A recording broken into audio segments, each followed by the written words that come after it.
Let us see how this type of water affects human blood. The doctor is drawing blood from a patient's finger. Using a special microscope, we shall be able to see the condition of her body from this drop.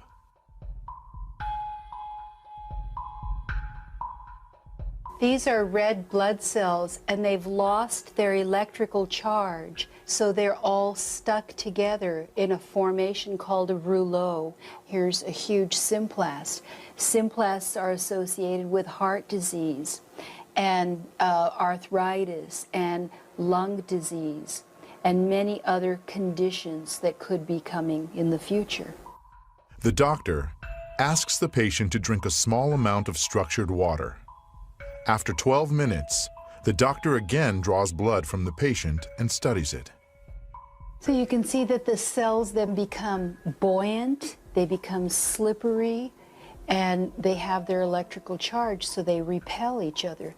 That allows them to carry oxygen, and it means that we're changing the pH of the blood back to an aerobic environment rather than an anaerobic environment.